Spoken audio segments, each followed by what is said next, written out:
Aqui é a equipe, sou eu ali, o Elias, sou o projetista e testador do Davi. Temos o Francisco como desenvolvedor, o Jonatas ali, que é um analista e testador da gente também. O Jean Alencar, que não pôde vir hoje, mas ele também está na parte de desenvolvedor. A Rayane, que é a única mulher do projeto assim, que está da equipe, mas como sempre comandando, né? As mulheres que comandam. A nossa gerente de projeto. Temos nosso professor, o mestre Thiago Bessa Pontes, que é nosso orientador do nosso projeto. E temos como orientadora também mestra Renata Kalina. Então, vamos falar um pouco sobre o Davi agora, em específico. O projeto tem como objetivo maior promover uma melhor qualidade de vida do deficiente na sua locomoção, no dia a dia dele. Então, a gente propôs uma solução tecnológica. Aí a gente imaginou, como a gente imaginou o Davi? A gente imaginou o Davi assim, a gente faz figura, brincando. Através de muito tempo a gente viu isso aqui seria adequado para a gente para colocar na cabeça, porque tem deficiente que, por exemplo, vai andar na rua mesmo, tem aquela árvore, aquele galho de árvore que pode bater aqui, tem aqueles barris que ficam na frente que pode ter algo pontiagudo e pode furar aqui, então a gente resolveu deixar nesses 3 locais. E também no tornozelo, para meio que tirar a bengala dele.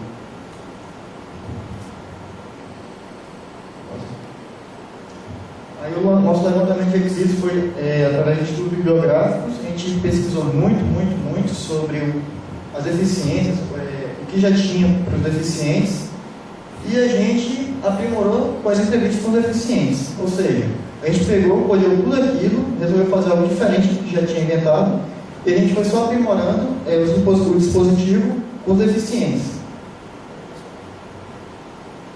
Aqui a gente desenvolvendo lá na fase de estudo da faculdade. Pronto, dificuldades. Bem, pessoal, logo quando a gente começou o desenvolvimento, logo após termos concluído todo o levantamento de requisitos e coletadas entrevistas com os deficientes, iniciamos a fase de desenvolvimento.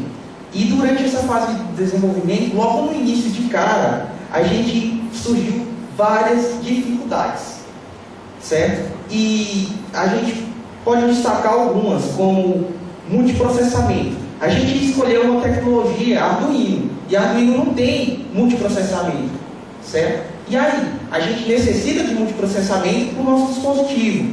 Nós precisávamos também que o nosso dispositivo funcionasse em tempo real, certo? E aí, como fazer com que o Arduino tenha respostas em tempo real? Ou, pelo menos, atender quase em tempo real, certo?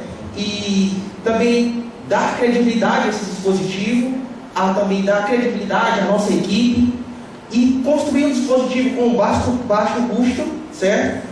E financiamento. Quem financiaria nosso dispositivo? Ou seria nós, a faculdade, quem poderia nos ajudar nessa parte de financiar todos os equipamentos que nós poderíamos utilizar para estar construindo esse dispositivo? Lembrando que a ideia até agora se trata de um protótipo, não é aquele dispositivo que você já pode lançar no mercado e começar a vender, comercializar. Então, inúmeras dificuldades, também inteligência artificial, certo? Que a gente tinha que implementar o IA, porque o dispositivo tem que ter um pouco de ser inteligente para que ele possa reconhecer ambientes. Enfim, foram diversas dificuldades que surgiram. E nós tivemos que solucionar aos poucos, quebrar todo essa rama de dificuldades e solucionar uma de cada vez para a gente poder conquistar todo o espaço. Então, a gente começou a fazer levantamentos também das tecnologias. A gente utilizou Arduino, utilizamos Freezinho, uma plataforma para prototipagem e desenho esquemático, utilizamos o GitHub para controle das nossas versões, a qual a gente fosse trabalhando. De início, a gente começou a utilizar, como todo mundo, o Arduino, a IDE, né, oficial, que a própria Arduino recomenda, enfim. Mas aqui, devido a esse controle de versão, a gente não achou tão legal, porque a IDE não dá suporte a SVN e a GitHub, como, por exemplo, a gente queria utilizar esse meio de armazenamento de código. E aí a gente veio a alternativa, né, de utilizar o Sublime Text, que aí ele dá suporte a Arduino, dá suporte ao GitHub né? A gente também teve que fazer modelagem de diagramas com o ASTA, certo? A gente utilizou o ASTA e outras bibliotecas que a gente também teve que pesquisar para poder utilizar nosso sistema, como as bibliotecas dos sensores, as bibliotecas de threads, enfim. Essas foram algumas ferramentas a qual a gente utilizou para desenvolver o nosso protótipo. Mas aí, certo, nós cursamos análise e desenvolvimento de sistema, nós não entendemos de eletrônica, então foi uma dificuldade inicialmente para a gente. Então nós tivemos que o quê? Buscar conhecimento nessa área específica, como o sensor funciona, como o atuador vai funcionar, como é que o Arduino funciona, o que é o resistor, o que é o capacitor, enfim, como é que esse negócio encaminha, né? Como é que a gente pode implementar isso, tá? E até então, foi dificuldade assim que dá para a gente solucionar, né? Com estudo, dedicação dá para solucionar. Então a gente começou, vamos entender como é que funciona os sensores ultrassônicos. Lógico que vocês aí a grande maioria já deve entender e achar um saco eu estar falando aqui de sensores ultrassônicos, mas é justamente isso. O sensor ultrassônico que a gente utilizou, ele é de 2 canais, um canal emissor, um canal receptor. E ali a gente pode ver que ele emite a onda bate no objeto, e aí de acordo com que ela bate no objeto, ela reflete e retorna essa onda para o nosso sensor ultrassônico. Beleza. E aí como é que ele sabe qual é essa distância? Beleza? Então o que é que ele faz? Ele pega o tempo inicial e o tempo final. O tempo inicial que ele mandou a onda, o tempo final que ele retornou, que chegou a onda novamente, certo? Que ela refletiu no objeto e retornou, e aí ele sabe que a onda ultrassônica é uma velocidade de 380 metros por segundo. Aí a gente realiza esse cálculo bem legal e converte isso em espaço. Então a gente converte algo que é em tempo para espaço, né, de distância. E aí a gente sabe que o obstáculo está a 1 metro, a 2 metros, 3 metros de distância do usuário, que é o deficiente visual. O nosso sensor ultrassônico é bem popular, é o HC408, se eu não me engano. Muita gente já utiliza esse protótipo de robótica, enfim. Esse sensor ele tem uma distância máxima de até 5,5 metros, mas com precisão 3 metros, tá? Com precisão 5,5 metros não coerente. Então a gente optou até 3 metros. Lógico que tem sensores melhores que esse no mercado, mas é o que deu para a gente inicialmente utilizar, certo? Esse sensor é excelente, é um sensor muito bom. Aí a gente teve que estudar um pouco de agentes inteligentes. O legal é que você pode aproveitar todas essas cadeiras da disciplina que você está vendo durante a faculdade. Então você começa a ver lá aquelas disciplinas e tudo, e aplicar a sua prática do dia a dia nos seus projetos, né? Então isso fica legal, você compreende melhor as disciplinas e foi legal para aqui, para nossas atividades. Então eu coloquei um diagrama mais ou menos como é que funciona. Em geral, geralmente os agentes inteligentes são dessa forma, mas aqui eu esbocei para o nosso dispositivo. Então a gente tem aqui o ambiente, certo?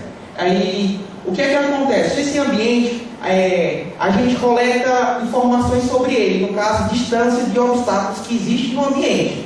Quem é que coleta? São os nossos sensores, né? Os sensores eles podem ser sensores ultrassônicos, pode ser uma câmera, enfim, pode ser qualquer outro tipo de sensor que você queira utilizar. No nosso caso, no momento, a gente utiliza apenas sensores ultrassônicos, pode ser sensores infravermelhos, enfim. Então eles coletam informações do ambiente. De acordo com essas informações que ele coleta, ele envia para o nosso programa inteligente, o Davi, que tem lá um pouco de lógica fuzzy para tratar os dados e tudo, bem coerente. E de acordo com esse tratamento de dados, aí ele envia para os nossos atuadores, que vão atuar no ambiente. Mas os atuadores não atuam no ambiente, sim no usuário.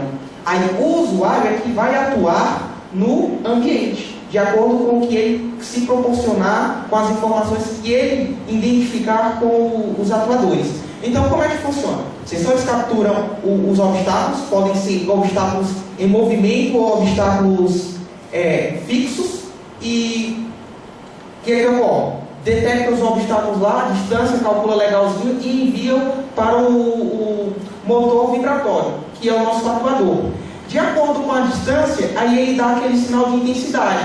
certo? Se a vibração vai ser intensa ou razoável, e isso ele vai tratando de acordo com o tamanho da distância com a lógica fuzzy, certo? E aí o deficiente vai saber se ele pode ou não se aproximar do obstáculo, tá? Então ele vai saber lá que se o obstáculo, se só vibrar na parte de baixo, nos tornozelos, como propôs no diagrama anterior, do esquemático do deficiente, ele vai saber que o obstáculo é só embaixo, na altura dos tornozelos. Tá? Se vibrar um pouco mais acima, na altura da cintura, ele vai saber que o obstáculo também já é um pouco maior. E se vibrar aqui na cabeça dele, ele vai saber que o obstáculo é bem grande, né? Então uma proporção maior. E se for só na cabeça? Então o obstáculo só é aéreo, pode ser um galho, pode ser um orelhão.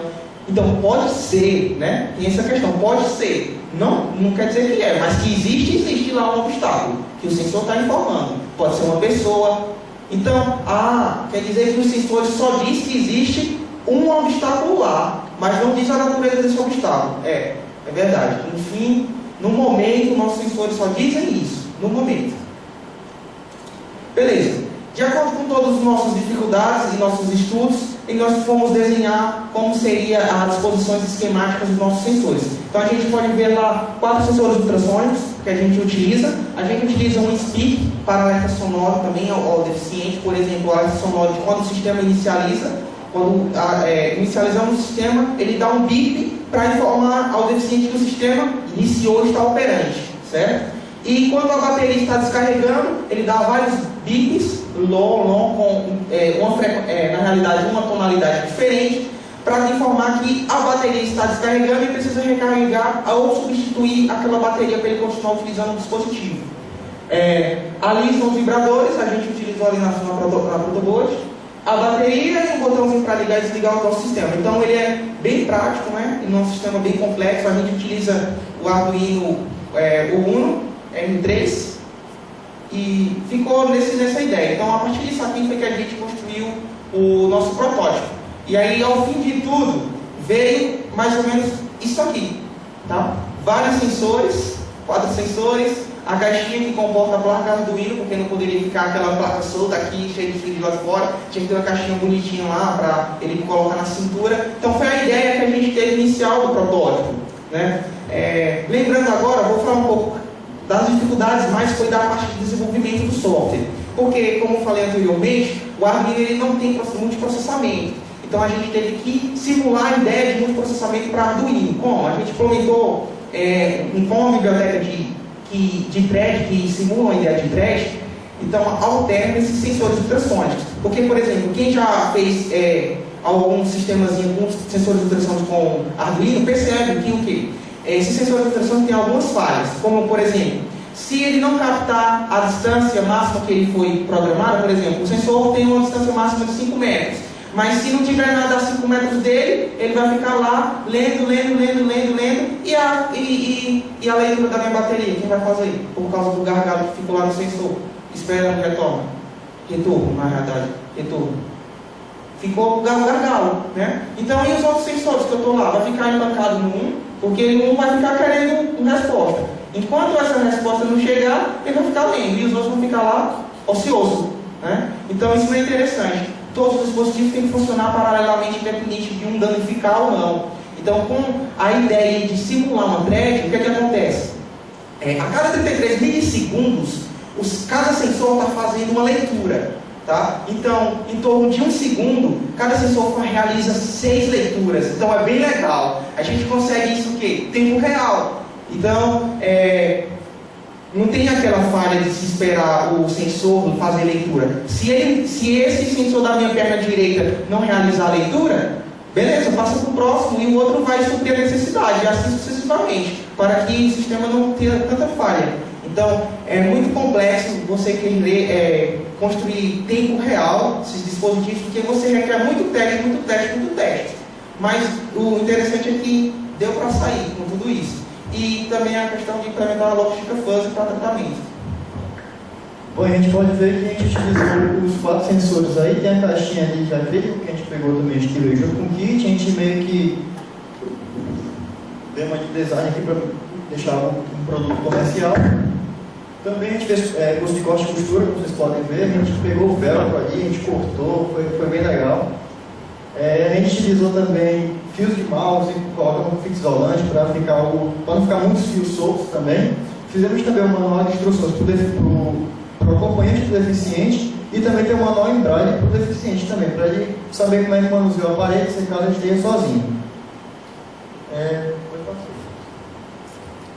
Aí foi a fase de teste, eu fui lá para o shopping, cara, foi terrível lá, sério.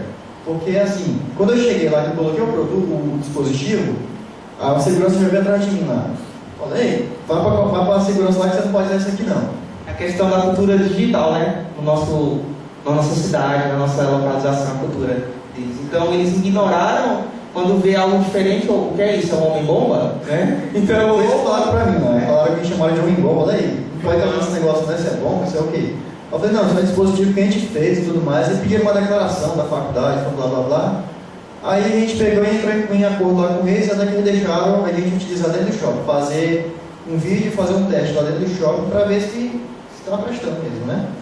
Deixa eu ver o que mais que eu ia falar. O interessante disso aqui é que é muito, mas muito ser sério. Sério, muito mesmo. Porque eu tinha um trajeto de no máximo 100 metros para fazer. Eu não consegui fazer isso. Porque mesmo eu tendo aquela memória fotográfica, é isso? Memória visual. Isso, memória visual. Eu não consegui chegar do outro lado lá. Porque vibrava toda hora, eu não sabia o que era aquilo. Na hora que vibrava, eu pegava, via que era um vidro. Aí eu, troca, por onde eu vou? Teve um momento que eu fiz círculos lá. Mas assim, é bem interessante utilizar o dispositivo, porque assim, é uma fase de adaptação que eu tenho que passar. Tá entendendo? E já com o deficiente foi muito gratificante ver o brilho no olho dele quando a gente foi falar do Davi, mostrou aquela solução, foi bem bacana mesmo. A gente utilizou o teste com ele ajudou muito a gente, mas muito, é o Denis, isso daqui. Ele ajudou muito a gente no desenvolvimento desse projeto e não para por aí, né? Tem muitas coisas que vai vir pela frente ainda. Na fase de teste, a gente pode constatar várias funcionalidades do sistema, principalmente se ele está atuando com aquilo que foi projetado, né? E se foi levantado nos requisitos anteriormente.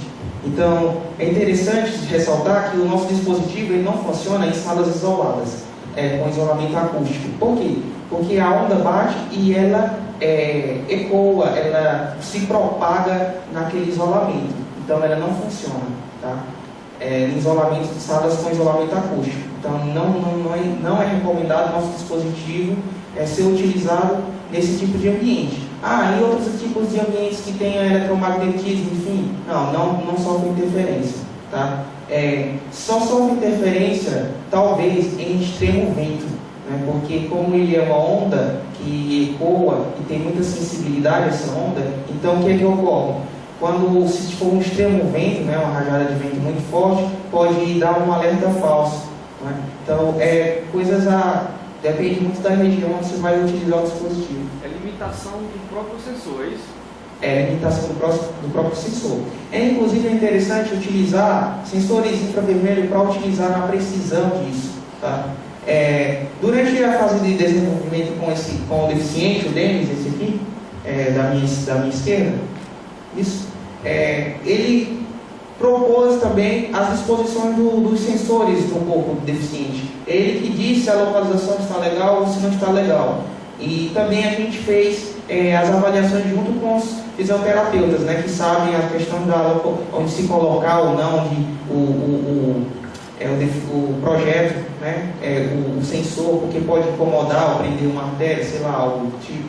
Então, foi feito esse levantamento com cuidado. Bem, o que ele ressaltou durante a fase de teste? O sensor, ele sim identifica todos os obstáculos. Aqui a gente vê que o sensor está identificando esse obstáculo que está aí na frente dele, só que ele tem que ir se arriscar até de encontrar o obstáculo para saber a natureza do obstáculo. Tá? Então, o que acontece? Não é legal que o deficiente se arrisque a ir até lá para saber o que é. Né? Não é legal. Então, falta o que? Implementar mais coletas de dados para o deficiente. Falta fazer esse levantamento de coleta de dados para o deficiente. Tá interessante. Diz que tem lá uma pedra, diz que tem lá um batente, diz que tem lá sei lá, a rede ou a cadeira. Então, mas ele não vai saber que é isso até que ele chegue lá, tá? Mas ele já tem ciência. Por exemplo, esse dispositivo é legal para quem é ideal para aquele deficiente que já nasceu cego? Não. Por quê? Porque por ele nascer cego, ele já desenvolve sensos quase assim, vamos dizer, perfeito. A audição dele fica tão avançada que, sinceramente... A forma que ele enxerga o mundo não é a mesma forma que você enxerga o mundo, que é acostumado a ver as coisas, né? A percepção dele é completamente... A percepção dele é bem extrema, é bem diferente. É tanto que um deficiente que nasce cego, se passar uma pessoa por ele, por mais que você passe escondidozinho lá, o deslocamento da massa no ar, ele sente na vibração da pele, eles são muito sensíveis. Eles conseguem desenvolver essa sensibilidade. Então ele sabe que tem uma pessoa lá do lado dele, que passou ou não, seja lá o que for.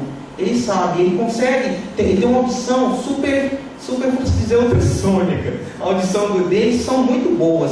Tem deles que andam aí normalzinho na rua, você, fantástico. Mas aí, vamos supor, ou você ficar cego aos 26 anos de idade, 23 anos, 18, sei lá, durante ao longo da nossa vida. Não é tão legal, né? Não é legal, ninguém quer isso. Mas aí, se tiver um dispositivo que nos ajude a não esbarrar, a não cair, não tropeçar, é de grande ajuda, né? Porque ninguém quer se ferir. Imagina um deficiente ferir sua canela e pronto, já é sério, né? E aí, machucou a perna, pronto, não faz mais nada da vida. Não tem condição. Então,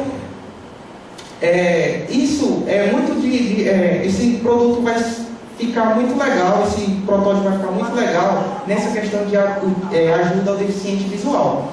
E aí a gente tem umas soluções que a gente colheu para possíveis implementações da realidade. Já deu andamento nessas implementações que é para solucionar esses problemas. Por exemplo, o deficiente visual, o nosso sensor, ele não detecta obstáculos de baixo relevo, como um buraco, como descer uma escada, né? O sensor está apontando para frente, não para baixo. Então, não tem como ver se tem um buraco lá. Não tem como ver se ele está descendo numa escada. No momento, não é? Então, precisa se implementar novos o quê? Sensores que tratem essas informações e trabalhem em conjunto com os sensores que a gente já tem, certo? E aí nós já temos soluções propostas para isso. E que são as soluções de implementação de processamento de imagem. Eu creio que muitos de vocês já ouviram falar nisso, né? Então, processamento de imagem é algo fantástico. O Google utiliza para o carro dele andar sozinho lá na rua, né? O carro móvel do Google, automático. E utilizando o processamento de imagem no nosso dispositivo, ele vai poder solucionar não só a mobilidade do deficiente visual, mas também vários outros fatores, por exemplo, fazer compras. O deficiente vai fazer a compra, ele não sabe se o valor do troco é verdadeiro, né? Se aquela nota que está dando para ele é verdadeira. O deficiente vai fazer uma compra, ele não sabe se aqui realmente é um pote de azeitona ou de palmito, não é? Enfim, como eu falei, os sensores anteriores, ele não detecta a natureza do obstáculo. Com o processamento de imagem, vai dizer para o deficiente que é uma cadeira, que é um cachorro, que é uma pessoa, que tem um carro na frente dele, que é uma escada descendo, que é uma escada subindo, não é? Com o processamento de imagem, isso fica fantástico. E os sensores ultrassônicos? Vai dizer a distância que ele está daquilo. Fantástico. Mas a Arduino não dá para processamento de imagens, porque a Arduino é 16 MHz. E processamento de imagem, cara, precisa muito do computador. Segundo alguns neurocientistas, eles dizem que 70% do processamento cerebral da gente é dedicado à visão. Então, caraca, 70% é dedicado à visão e o resto, 30% aí é para controlar organismo, respiração, audição, a nossa fala. Mas 70% está dedicado lá à imagem, do mesmo jeito é nos nossos computadores. Quando a gente quer jogar um game, tá lá, o processamento tem que ser bom, a placa de vídeo tem que ser boa, porque senão não aguenta aqueles gráficos e tudo. Então, para processamento de imagem, o que a gente tem para propor inicialmente de solução? Eu acho que vocês já ouviram falar no PC Arduino. Já? Alguém aí na plateia já ouviu falar no PC Arduino? Pronto, o PC Arduino é bem legal. Ele tem 1 GB de processamento, certo? Ele usa o sistema operacional Ubuntu, Linux ou Android. ele suporta o Ubuntu 12.4 ou 12.10. Ele tem dedicação de vídeo 2D e 3D, legal, ele tem 400 núcleos só para processar imagens. Ele tem suporte a Wi-Fi até 100 MHz, ele tem suporte a Ethernet, ele dá suporte a bateria de 5 volts e 2 amperes, ou na realidade 2 amperes. Enfim, cara, a qualidade dele dá para fazer esse nosso processamento de imagem legal. Não vai ser igual ao nosso processador Intel i7, mas vai dar para fazer um processamento de imagem, reconhecer legal uma pessoa com processamento de inteligência artificial de imagens. A gente vai reconhecer pessoas, vai reconhecer buracos, não é? Vai reconhecer, enfim. E aí a outra parte legal é utilizando geolocalização. Com geolocalização, a gente vai poder dizer para ele qual a rua que ele está, para ele poder andar na cidade. A gente, em ambientes fechados como instituições, universidades, a gente pode utilizar QR Code, certo? Por exemplo, numa porta, coloca lá uma placa do QR Code da diretoria, quando ele passa, lá, o processamento de imagem reconhece aquele QR Code, informa para ele que ali é a diretoria, informa que é a sala dele, informa qual o corredor ele está, certo? Utilizando o QR Code. Mas QR Code pode demorar um pouquinho. Tá, vamos usar RFID, né, para processamento das localizações dentro de ambientes internos. Usa o RFID como uma etiqueta adesiva. Então, esses são os passos futuros para o DAVI, para o nosso dispositivo. Aí sim, porque inicialmente esse projeto ele era apenas um projeto acadêmico, um projeto de uma disciplina lá, que a gente tinha que pagar e fazer esse projeto, entregar e tal. Mas aí, durante o desenvolvimento, você vai tomando tanto gosto por esse projeto e ajudar a necessidade dos outros, que o projeto você quer levar adiante, mesmo terminando a faculdade, levar para um mestrado, um doutorado até mesmo, e tentar realmente ajudar essas pessoas. Então, voltando lá para o supermercado, ele vai poder comprar e ver se a nota lá, processamento, é a nota de R$10, rápido, se é a nota de 10, e juntar todo aquele processamento e informar o troco para ele, tá? Mostrar se é um vidro de palmito ou não, se é de azeitona ou não, né? E só que isso aí precisa do banco, né? Um banco de dados já com várias imagens coletadas, para que ele possa estar consultando em tempo real e fazer isso, tá? Então é bem legal essa parte que é desafiadora que a gente tem pela frente.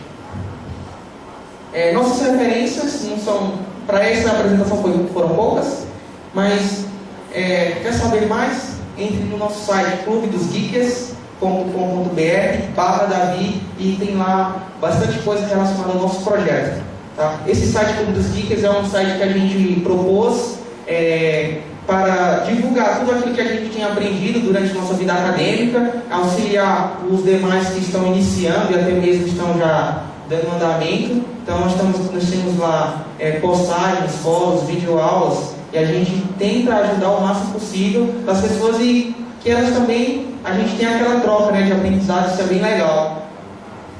Vocês têm alguma pergunta em relação ao projeto, como funciona, algo, sugestões pra gente? Aqui na internet estão perguntando qual é a linguagem que vocês utilizaram. Alguém não ouviu a linguagem que vocês utilizaram no desenvolvimento. Tá, verdade, a gente não falou. A linguagem de desenvolvimento, o Arduino suporta C e Java, né? A gente usou C para processamento mais rápido. Esse outro Arduino que a gente vai utilizar, que é o BCDuino, ele suporta o Python, suporta o C, C++ e Java, certo? Mas a gente vai continuar com C por alternativa de rapidez que a gente quer, processamento em tempo real. Lógico que Java está conseguindo lá equilibrar isso também, só que a gente alterna por C mesmo.